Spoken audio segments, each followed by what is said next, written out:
All right, good afternoon, everybody. It's 5 o'clock, so we'll make a start.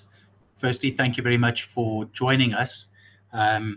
Bit tricky timing this month with all the public holidays and Easter upon us, but we just wanted to keep with the monthly sequence of our webinars. This is our second webinar in our 2024 series, and a very important topic on maintenance and maintenance considerations in community schemes.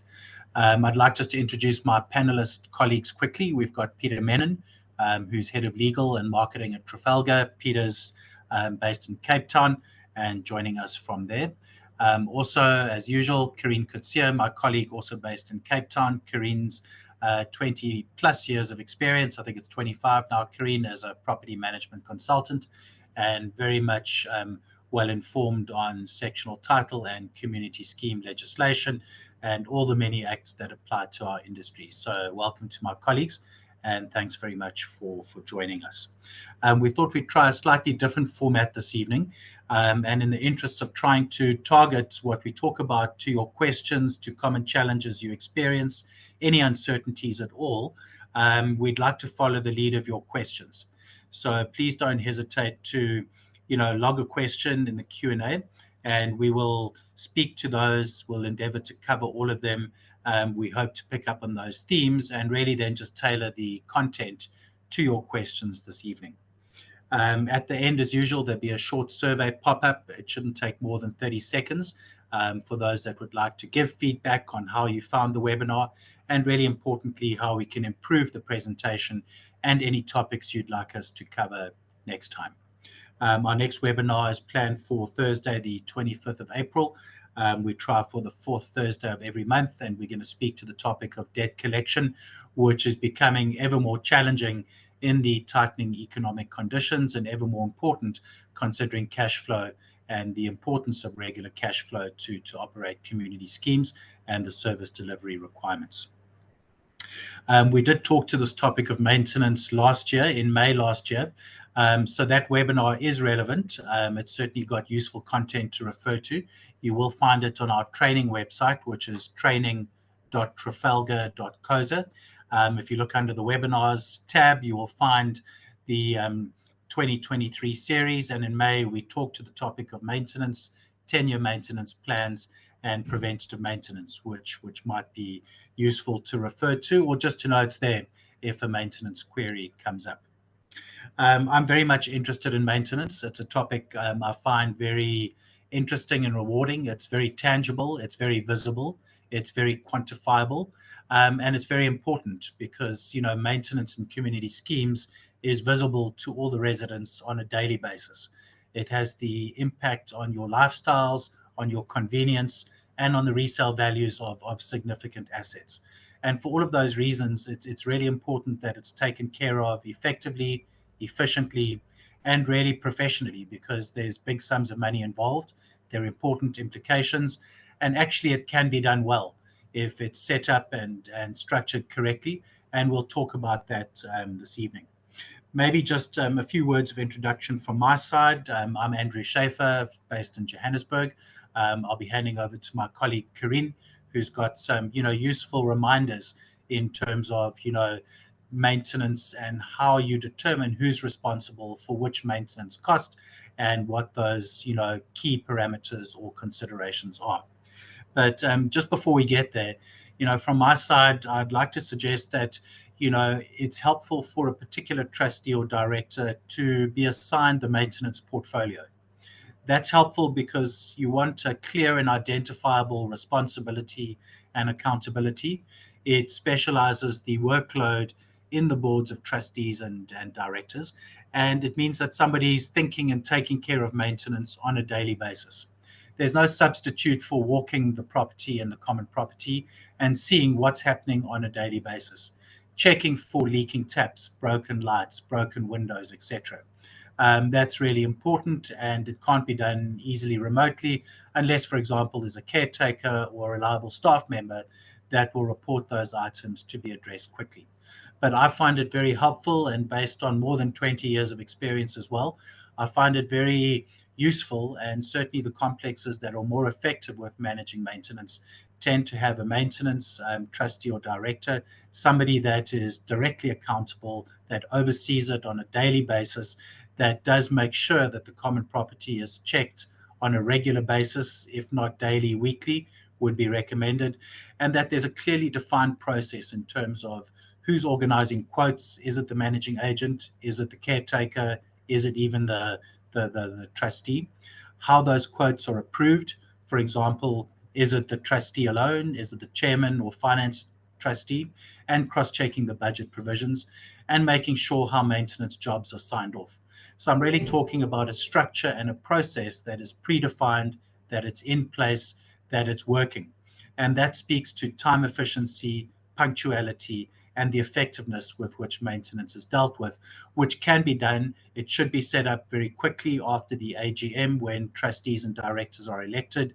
It should be confirmed at the first meeting following the general meeting, the annual general meeting, and those roles and responsibilities should be confirmed also with authorities in terms of approving quotes, approving invoices, and making sure that all of the trustees are sufficiently informed, but certainly that there are agreed turnaround times in the way that those are dealt with.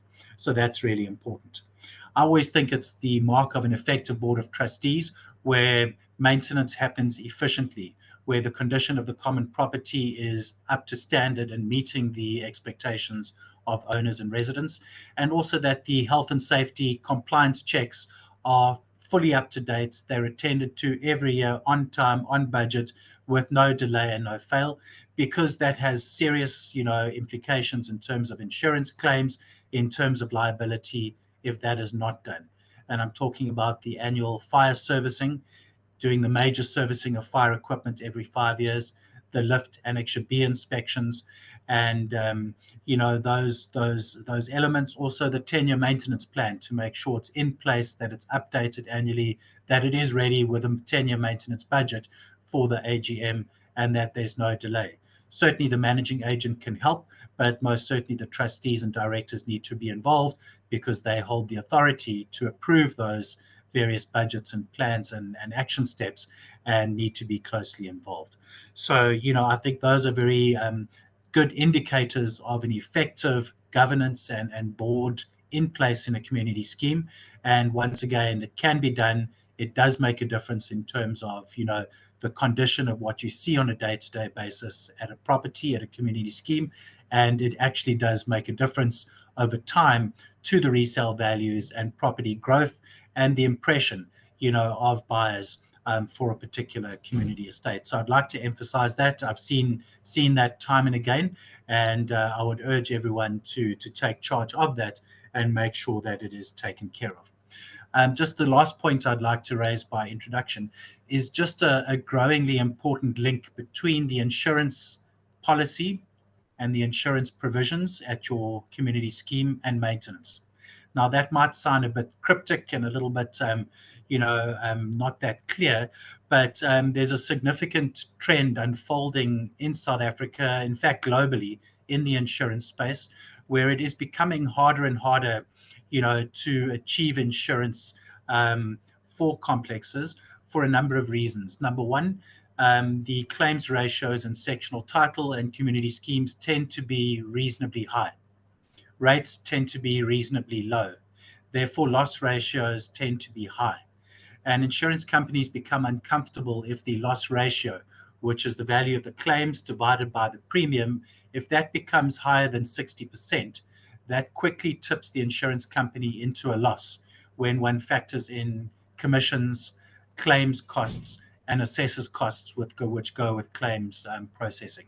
So as soon as the claims start ticking above 60%, the insurers become uncomfortable, and that's where extraordinarily high premium renewals come into play, which actually creates significant pressure on budgets, on levies, and obviously on affordability in community schemes. Unfortunately, some owners, some complexes think that if there's an insurance policy in place, that means there should be as many claims as possible. And unfortunately, that logic is not sound. It does not hold because, if claims are processed, wherever possible, And for anything and everything, very quickly the claims ratio will trend above 60%. Very quickly, insurers will send risk assessors to evaluate a building and try and understand why there are such high claims. And very quickly, the insurers will give notice to cancel cover because the claims are too high, and the risk assessment indicates there's too great a risk at the complex. So what I'm saying is that, insurance needs to be treated carefully, respectfully. The industry is tightening up significantly because all the major insurers in South Africa rely on global reinsurers. Most of them are based in the US. They've been significantly impacted by global events, global catastrophes. Many of those you would read about in the press. They are becoming much more risk averse. They are becoming much more careful about how they place their reserves, their capital. They have dramatically increased the rates of reinsurance in South Africa. And the long and the short of it, it means that insurers are becoming much more particular, much more selective. They will be hiking premiums much quicker, increasing excesses, loading restrictions, and changing their cover parameters for those reasons. So it's incredibly important now that that's understood and recognized, because the way that preventative maintenance is undertaken and consistently applied will ultimately have a bearing on the risk assessment of a property and the willingness of an insurer to provide insurance cover at a reasonable rate. And there's a lot of research to show that regular preventative maintenance definitely reduces maintenance costs over the long term. It reduces insurance claims over the long term. And that actually is a very significant way of saving costs over a long period of time. But it starts with maintenance, immediately, consistently applied, regularly sort of checked, and that needs to be sustained and overseen by the trustees or directors responsible for maintenance. So I'd like to leave you with that. And, most certainly, from time to time, the insurers will send a risk assessor to check out a community scheme. They will write a risk report. They send that risk report via the managing agent to the trustees. And if those risk assessment items are not resolved within 30 days, they very often will give notice to come off cover, because they are reporting on those risk items for the very reason that they see, impact and risk to the insurance policy, to their claims ratio, and they won't be prepared to continue with the policy unless those are dealt with. And so 30 days is given. If 30 days is too short, they're not unreasonable if an extension is applied for, and they will expect proof that those maintenance items that are identified with the risk assessment are dealt with.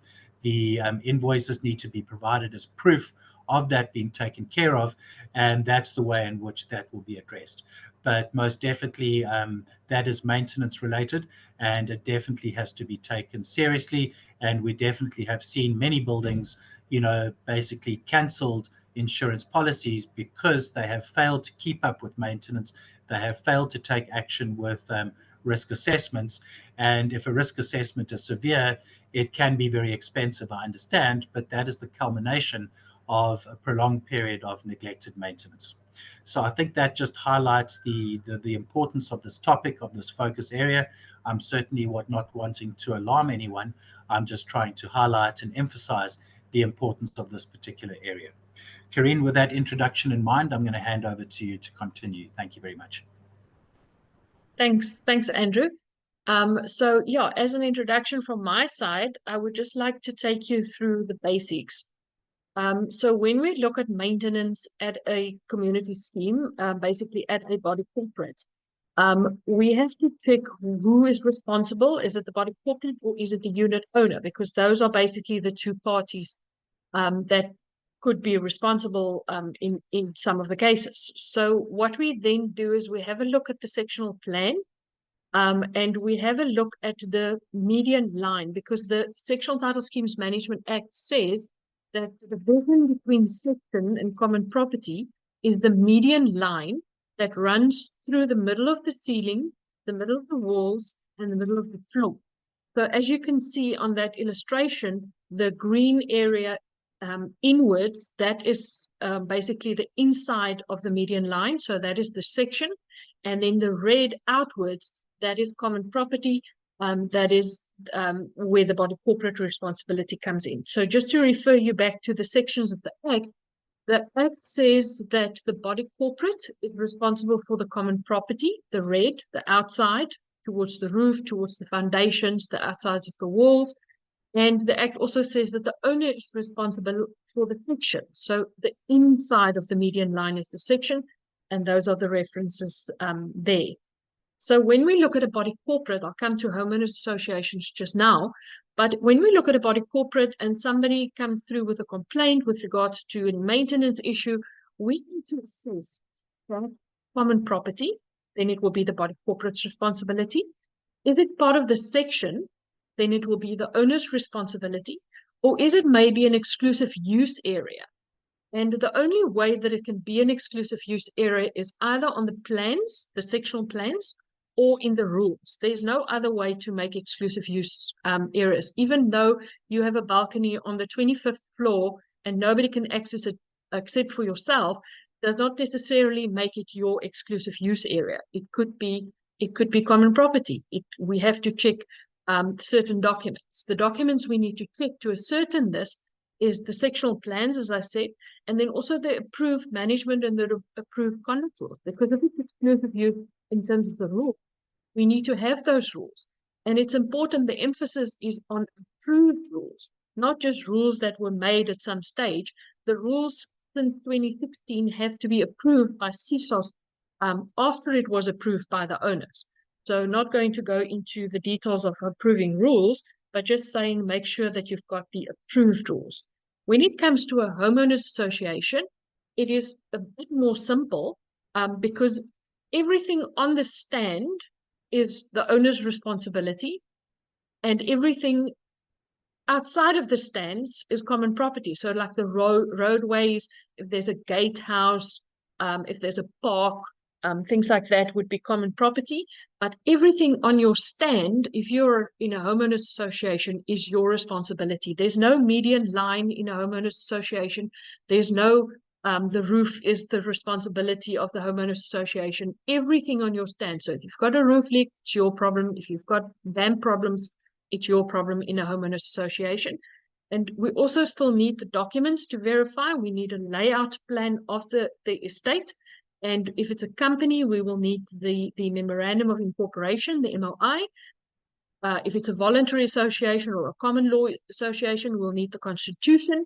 And also there could be rules that were made by the homeowners association, for instance, building guidelines, things like that, aesthetic guidelines that we need to look at as well. If we look at the types of maintenance that we basically get planned maintenance and we get ad hoc maintenance.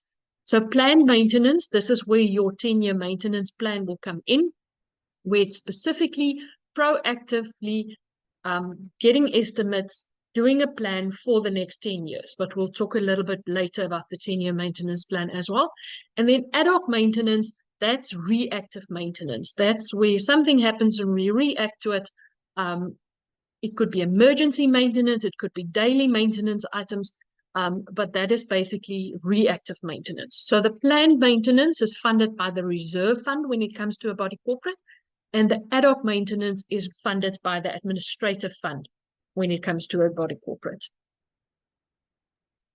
That's just that for an introduction. So now we're going to go to some questions and answers. Thank you very much, Corinne. Before we get into the questions today, just to let you know, and I'm sure Andrew is going to reiterate this at the end, the slides as well as the presentation notes will be sent through to you afterwards.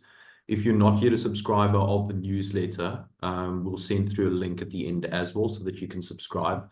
But there will also be a link directly through from the newsletter into the presentation notes as well as the slideshow today. So Corinne and I will be going through 5 pertinent questions on maintenance before we get into the questions from the group. Please keep on sending them through. We've got a number already that we can answer afterwards, but please keep on populating the chat for us. Corinne, question 1, if a balcony is leaking into the apartment below, and this is obviously a little bit nuanced here, who is responsible for that damage? Okay, so we're basically looking at a sectional title scheme here, a body corporate. So there's your unit, there's your balcony. First of all, we need to determine what is the status of that balcony. So the balcony is leaking into the unit below, but what is the status of the balcony? And there's 3 different scenarios in this case. So the first scenario is the balcony. We check the sectional plans and we see that the balcony is part of the section. So the leaking balcony, unfortunately, Mr. Owner, will be for your account. And also windows and doors in the wall separating the balcony from the unit will also be for your account, because as I said earlier, the Act says that the owner is responsible for maintenance to the section. If we look at the same scenario, or just further on in that scenario, there is then no common property between the 2 sections. So if there's a leak from section 2 into section 4 in that diagram that you can see there, there's no common property involved. The median line runs through the middle. On top of the median line is section 2, and below the median line is section 4. No common property involved. So the matter will have to be dealt with between the 2 owners to see who's responsible. And also you can check if there's resultant damage. It could be an insurance claim. That is something that you need to check as well, but no common property, so nobody corporate responsibility there. Another scenario is where we looked at the plans and we found that the balcony is actually not part of the section, but it is common property. So as we said, in terms of the Act, the body corporate is responsible for maintenance to the common property. So the body corporate will have to fix that leaking balcony. And also the windows and doors and the wall separating the balcony from the unit, that will be 50-50, because the median line will run through that wall or through that door or through that window, and the inside is section, so owner responsibility. The outside is common property, so body corporate responsibility. Then our third scenario of our balcony that is leaking is if the balcony is an exclusive use area. So for this, we have to check the plans as well as the approved rules. If it's exclusive use in terms of the plans, then the body corporate is responsible for maintenance, and the body corporate must charge an exclusive use levy. We call it a levy. The Act talks about a contribution, but the Act stipulates that the body corporate must charge an exclusive use levy for that area, which will then be used for maintenance to that area. If it's exclusive use in terms of the rules, we need to check the rules to say, what does it say about maintenance responsibility? The rules could state that the owner is responsible for maintenance to the exclusive use area. Then the body corporate cannot also charge an exclusive use area levy. But if the rules say nothing about maintenance responsibility, then it will fall back to the rule of common property, where the body corporate is responsible and the body corporate must charge an exclusive use levy for it. Thank you very much, Corinne. Just a quick one. Peter, could I just add to that scenario? And I've had 3 or 4 case studies in the last 2 days where a leak has occurred in the balcony, and the owners concerned are not getting the job done in terms of repairing. So it can be a challenge in terms of actually getting the work done, agreeing with the parties what needs to be done, and actually arranging access to complete.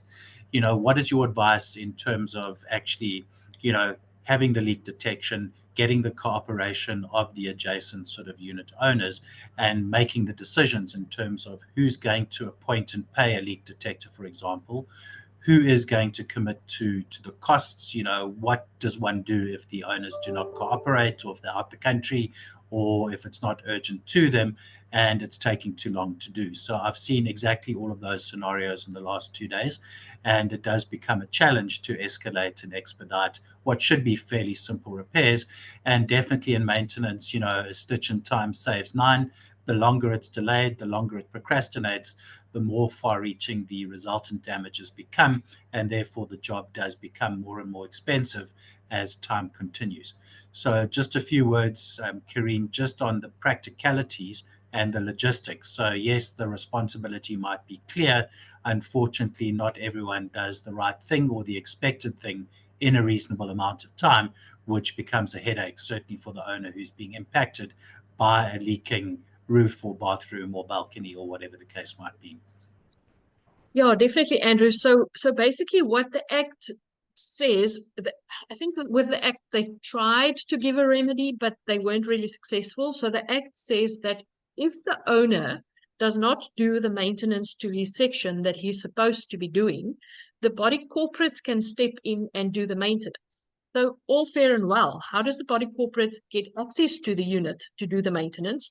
We can't break down the door to get access. If the owner refuses access, or if the owner is not there, the body corporate cannot force entrance into the unit. So how will the body corporate then actually be able to effect this maintenance and have the repairs done? So even though the Act gives that not responsibility, but gives the body corporate that option to have the maintenance done and bill the owner, practically not really that easy to do. So when it comes to repairs between sections where there's no common property involved, what we normally do is we assist the owner below to get the contact details of the owner above, to get them to speak to each other, to get the maintenance done. If it's not possible, if the owner above refuses, if the maintenance is not done, the leak continues, then the owner below will have to appoint or raise a dispute and go to the Ombud, this Community Schemes Ombud Service, to get it done, because there's no other way that the body corporate can step in, because unfortunately that portion of the Act is a bit redundant, because the body corporate can't force entrance into the unit. All right. No, thanks, Karine. So I think that's an important point, that, if these matters are not dealt with time efficiently and there's not cooperation, then to quickly call a dispute, make sure that there's a portfolio of evidence of trying to facilitate an internal solution, but within a reasonable amount of time, which, will need to be decided by the owner that's affected. A dispute should be escalated quickly. It's cheap. It's easy to do. It's advertised on the CSOS website. They have committed to a maximum 3-month turnaround time.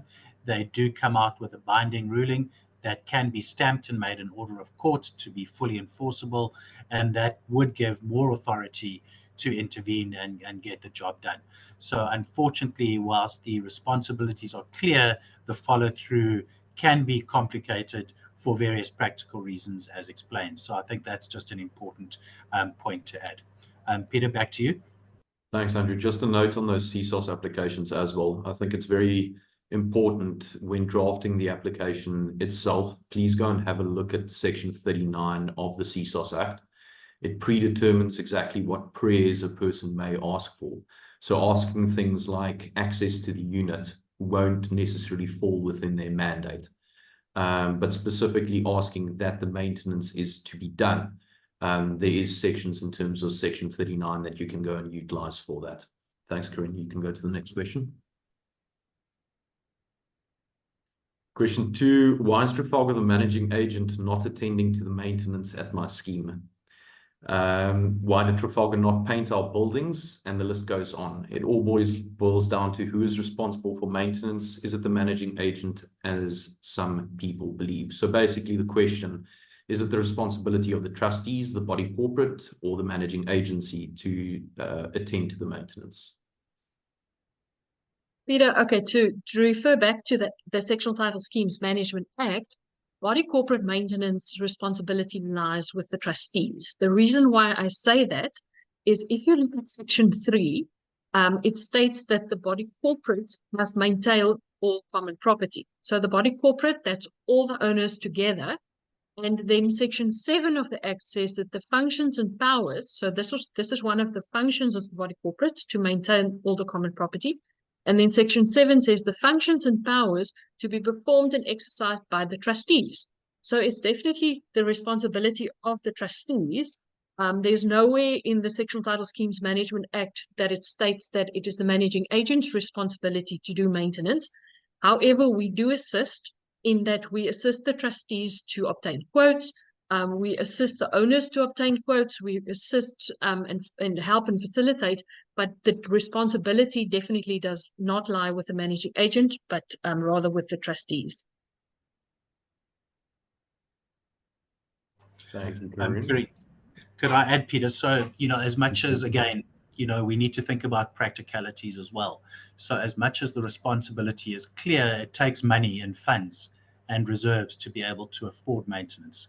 And, fairly often I see buildings that, would like to do maintenance. There is maintenance to be done, but they simply do not have the resources, the cash flow to be able to undertake maintenance, which causes a significant constraint and frustration, obviously.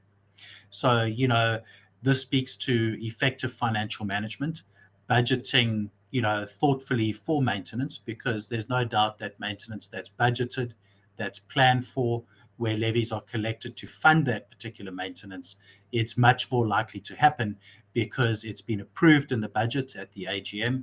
It's been funded through the levy budget and hopefully effective collections of levies. And it's on a plan which either a trustee or assisted by the managing agent can follow up at the appropriate time.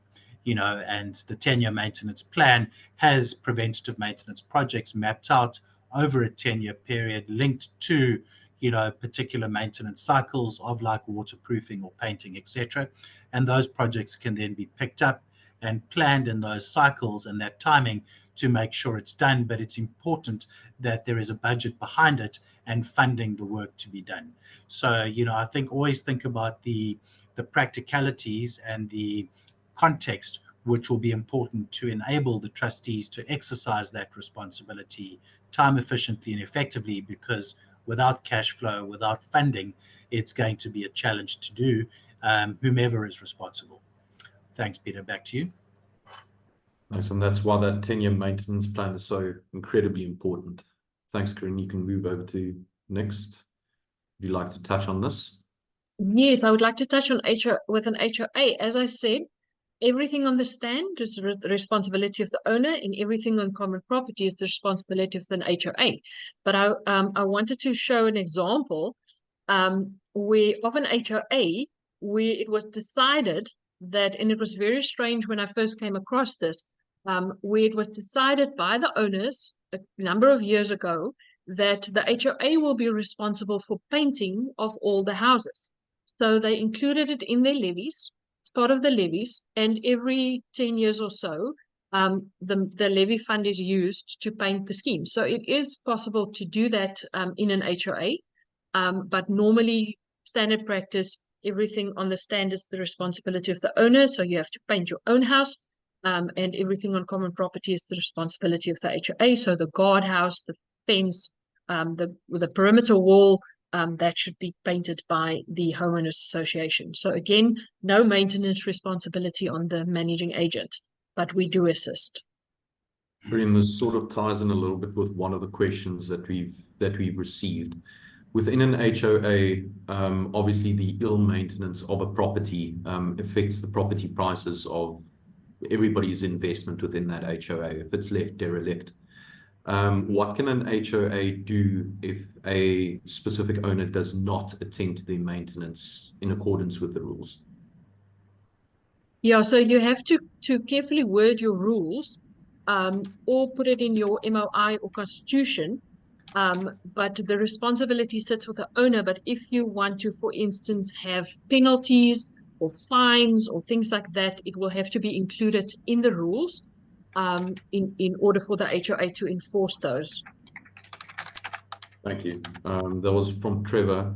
Trevor, also, you can still approach CSOS yourself as the HOA or as an owner within that HOA to have that rectified. Thanks, Corinne. We can move over. Okay, so question 3, what about rising damp? Who would be the responsible party for that? Okay, we refer back to our previous illustration. So where does it come from? What is called the roof called? Is it coming from the foundations into the unit? Then it's with a body corporate, it is then from common property, because the foundation is common property. The median line runs through the middle of the floor. Everything below it is common property. So that would be a common property body corporate responsibility. If the damp comes from the outside of the walls, which is also common property, that would be the body corporate responsibility again, to do the repairs, to do waterproofing. If it's a roof, leak that is coming through, waterproofing will need to be done on the roof, which is again common property. So that is what we need to do with regards to damp. We're always a little bit worried that we don't get enough questions during the session, but we're already on 18, so we're going to have a quick fire round with you in the end. Question 4, who is responsible for maintaining or trimming of trees? And I know this is one that you featured on your question of the week as well. For those of you who haven't accessed that, the link will be provided in the end. Corinne does a wonderful segment each and every single week internally that clients can go and access directly from the website as well on different issues within your community schemes. Okay, Peter, so first of all, we'll have to check the status of the garden that the tree is situated in. If that garden is common property, and don't think that it's my garden, it's got a wall around, nobody can access it but me, so it must be mine, I must have exclusive use, it must be mine. We'll have to check the plans, we'll have to check the rules. If it is stated that it is common property, then the body corporate will be responsible for the trees as well as the rest of the garden. If it's exclusive use in terms of the plans, then the body corporate will be responsible. And if it's exclusive use in terms of the rules, we will have to again check what does the rules say about maintenance. Does it make the owner responsible for maintenance? Does it make the trustees responsible for maintenance? And again, the only way it can be exclusive use is either on the plans or the rules. The fact that only you have access does not make it an exclusive use area. With an HOA, again, everything on the stand is the owner's responsibility. Unless the tree is situated on common property, then the HOA will be responsible. Corinne, I'm sure this does crop up quite a lot, but the owner's argument that they just purchased the unit and the trees were planted prior to them obviously owning the unit. Yeah, if it's exclusive use in terms of the rules, and the rules say the owner is responsible for maintenance, then that is what you bought. That is yours now. We cannot go back. There's no relationship between the body corporate and a previous owner. The relationship is between the body corporate and the current owner.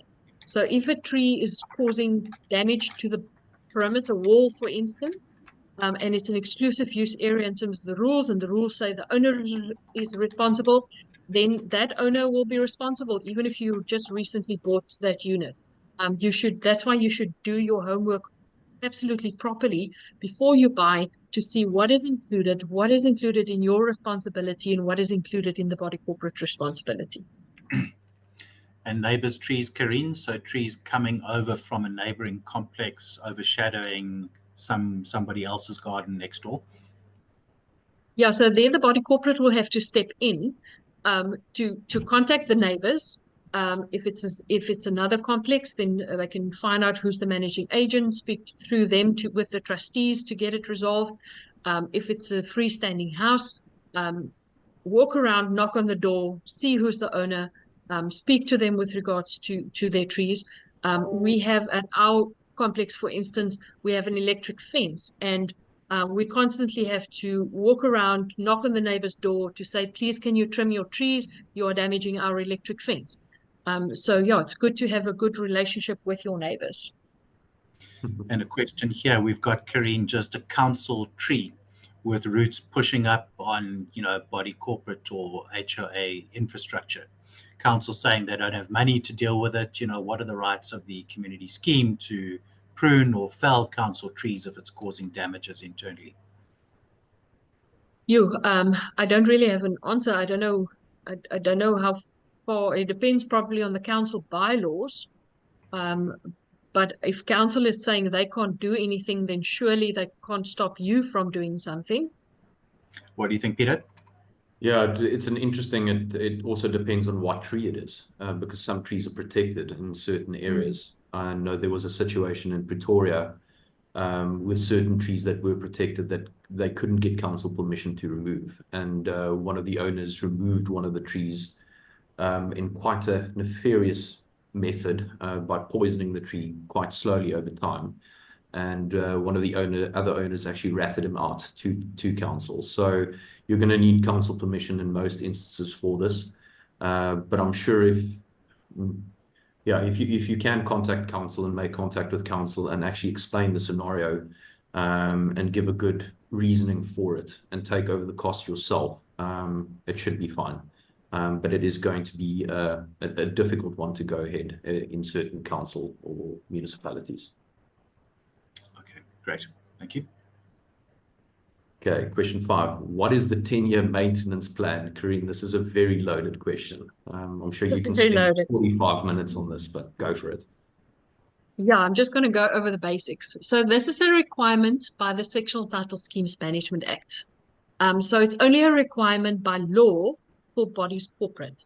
It is not compulsory for HOAs, but it is a good practice to have this. You can write it into your MOI, you can write it into your constitution as an HOA to have this in place.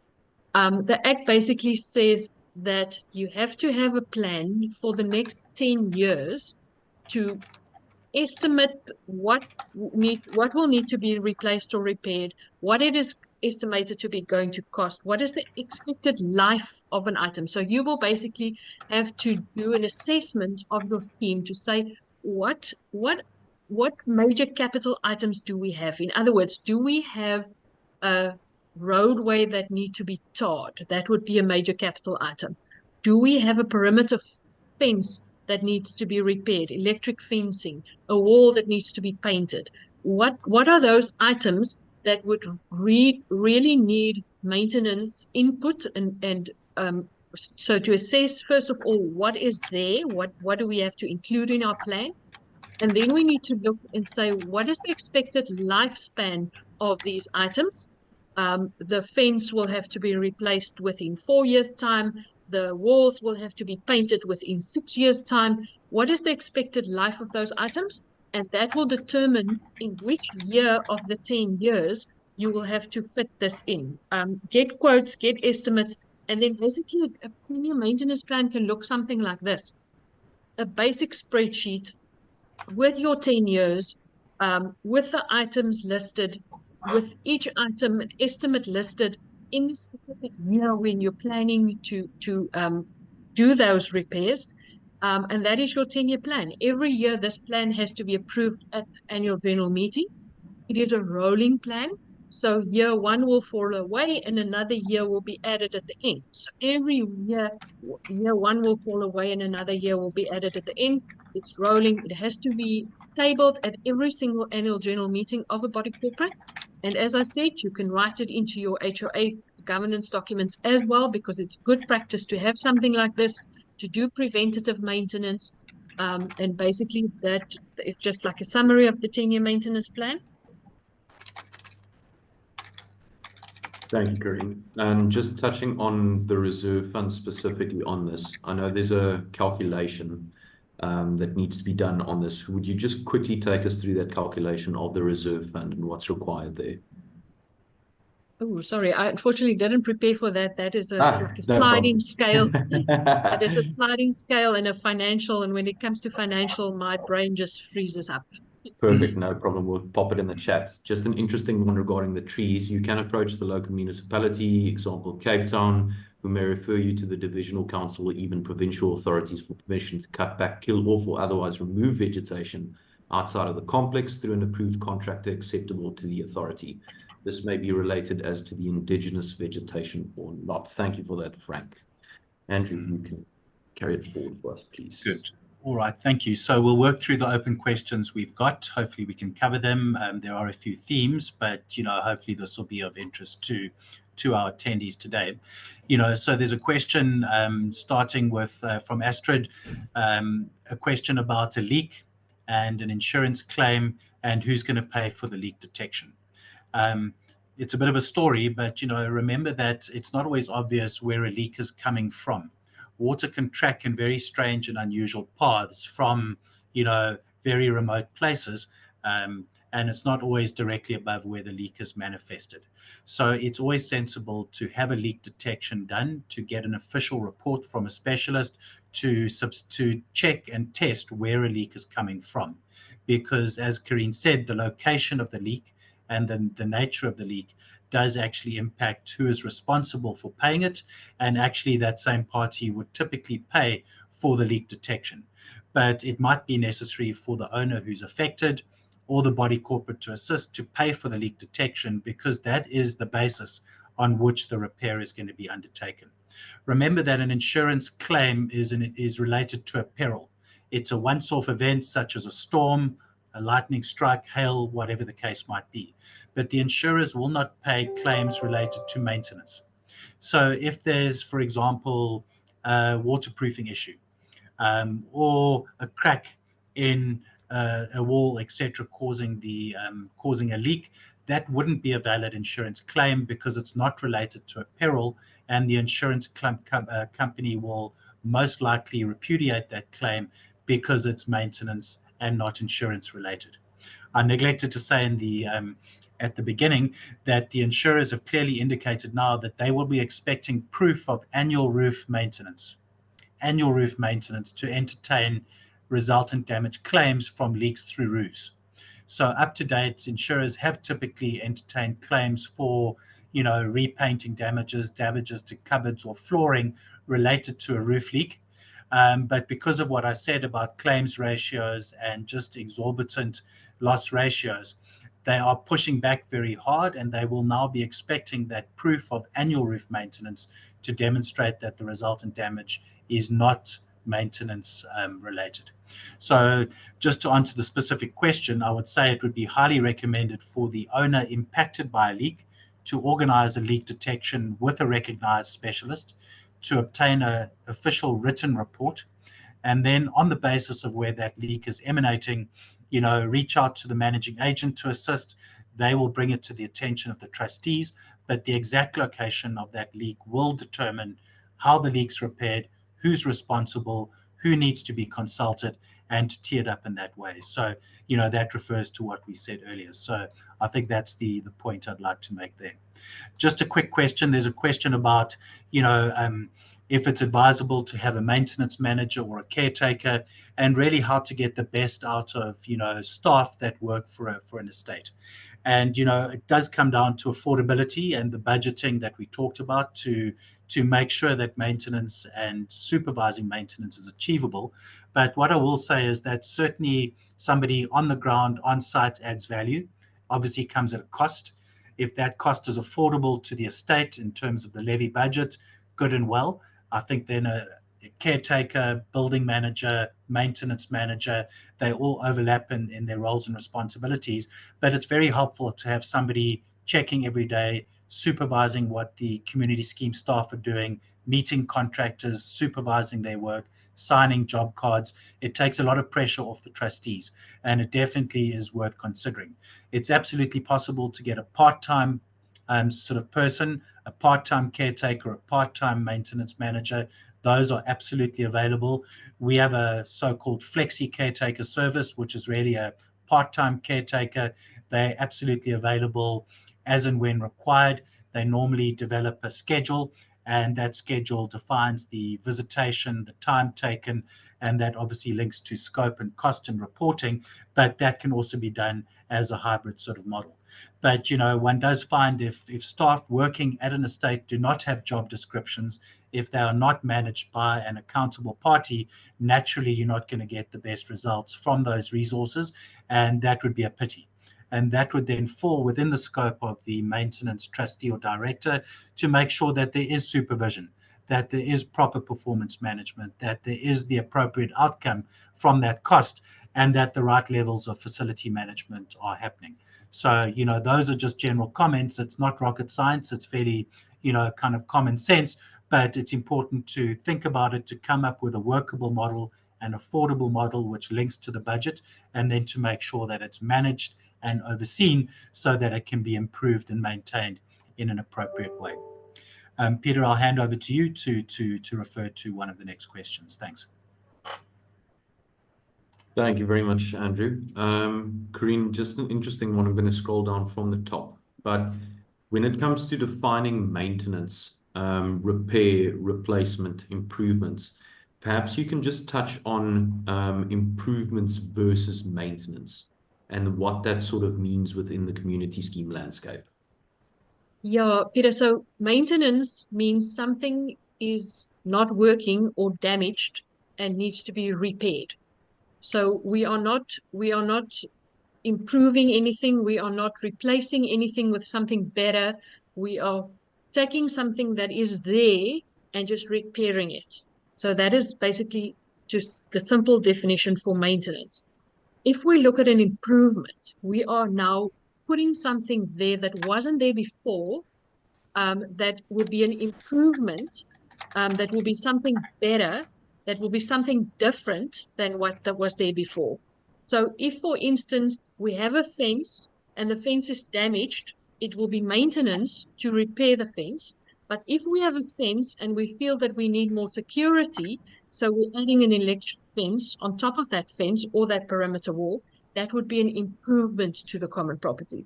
And improvements are dealt with in Prescribed Management Rule 29, that basically talks, previously the Act talks about luxurious and non-luxurious improvements. Is it a necessity? Is it a luxury? Things like that. But yeah, what we're looking at is a maintenance item. It is repairing something that is damaged or broken. Thanks, Corinne. Peter, we're going to start talking quickly now to get through these within the last 10 minutes. Corinne, I'm going to pose you two questions to comment on. The first is, who is responsible for water submeters and electricity submeters? So the meters measuring consumption, two different units, and the basis on which those consumption charges are recovered. That's question one, the maintenance responsibility for those. And then won't you speak to an awning over a balcony? Who is responsible for the maintenance of that particular awning? That you can talk about the nature of that balcony, but it's the awning separate to the balcony and how that's maintained. Thank you. Yeah, so with regards to water meters, it depends on where it is situated. If it is situated inside the section, if there's, for instance, an electricity meter sitting inside the section, that would be the owner's responsibility. But if it's on the common property outside of the section, then it will be body corporate responsibility. I know some people argue, but that meter only services your unit. Doesn't matter. We have to look at where it's situated. If it's situated on common property, it's body corporate. If it's situated inside the section, it is owner. Looking at an awning, again, we will have to look at what is the status of that balcony. And then the awning I'm trying to picture is like a roof over the balcony. So it depends on what is above it. If you are on the top floor of a block of flats, and there's a roof over your balcony, then the median line will run through the middle of the ceiling of that roof. So the roof from the median line upwards will be common property and will be the body corporate responsibility. But if sometimes you get like an awning that is like a little cover over a door. So you've got a front door leading to the outside, and there's a little roof cover just over the door, just covering me walking into the section. We will have to then determine where is that situated. Is it the outside? Is it part of the section? Is it a courtyard that's an exclusive use area? We will have to look at the plans. We will have to look at the rules. Okay, good. Peter, there's a question here just about sort of a 10-year maintenance plan that hasn't been followed and new trustees inheriting a backlog and a deficit in terms of preventative maintenance. And so my opinion there is, that's very unfortunate. It does compound the problem. It does almost hand a hospital pass to the new trustees. But the only way forward is to take it on the chin, take responsibility, and update the 10-year plan, have it approved at an annual general meeting, and start implementing. And, just progress in small steps, maintain those small steps, and slowly, the preventative maintenance will be rectified. So I think that's just a last point. I'll ask you to comment on that too, Peter. And then just a point about, large projects, it most definitely is money well spent to engage a professional project manager, just to make sure that the specifications are followed, that the timeframes are intact, that the retentions are withheld until the project has been professionally handed over, that the appropriate safety files are on site, are being applied, etc., and that you get a positive result and value for money in terms of the quote which has been accepted. Often those project managers can assist with the tender selection of contractors, making sure that the right guarantees and warranties are in place, and they make sure that the specifications are followed so the guarantees are enforceable, for example, a painting project or a waterproofing project. Peter, you agree with that feedback? 100%. Also, the 10-year maintenance plan is not a once-off thing. It needs to be reviewed annually at the AGM as well. So get a start on it now. It is very unfortunate, but sometimes there are just these poison chalice positions that you step into and need to get sorted out. Good.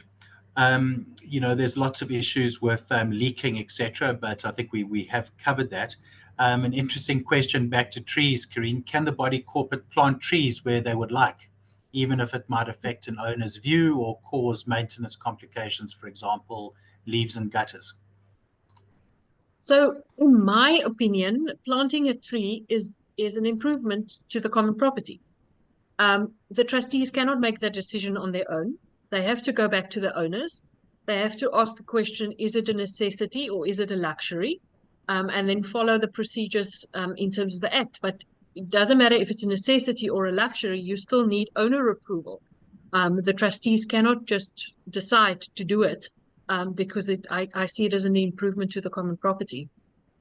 And a borehole, Karine, there's an interesting question about, is a borehole an improvement?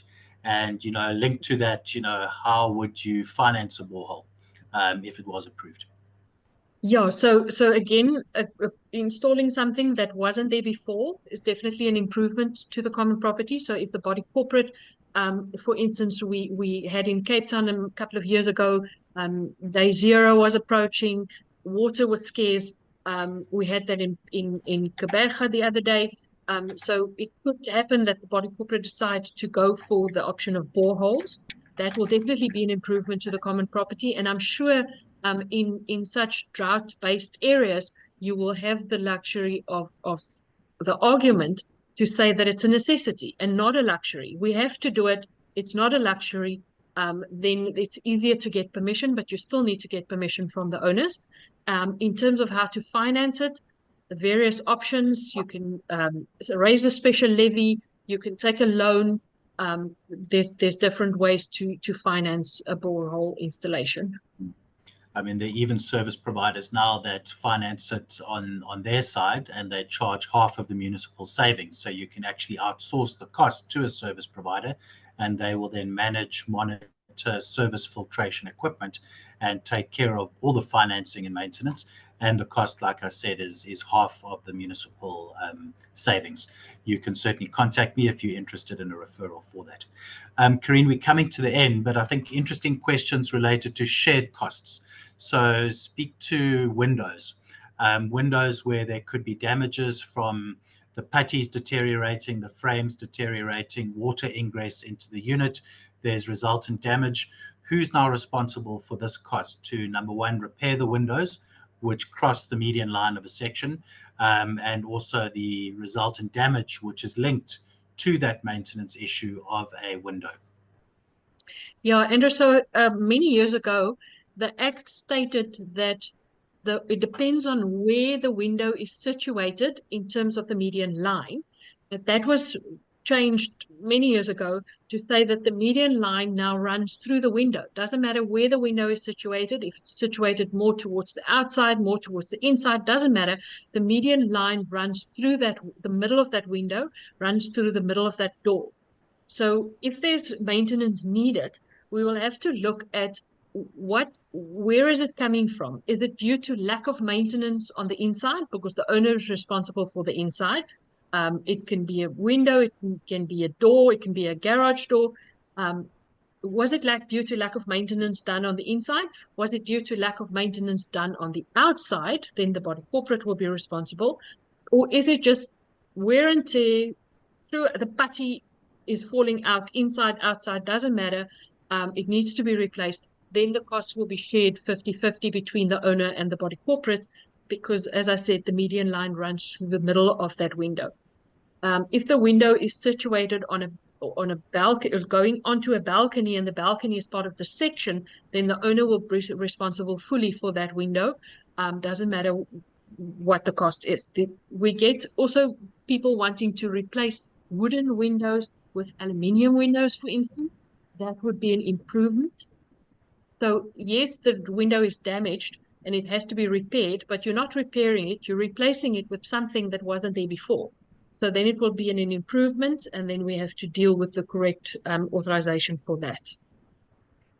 All right. Well, thank you very much. Unfortunately, our time is up. We have hit 6 o'clock. Karine, could you just bring up our contact details? So I'd like to offer that we are contactable and available for any questions we didn't get to. There's some useful links. You'll see those on the slides, just to training, questions of the week, legislation. But here are our contact details. We're absolutely available. If you have any further questions, I apologize about those questions we didn't get to. Time is limited. We will send out slides and a recording to those that have requested. We thank you for your time and attendance. And yeah, we look forward to welcoming you to our next webinar once again on the 25th of April. We'll cover the topic of debt collection. So thank you. I hope you have a good evening, and all the best. Bye.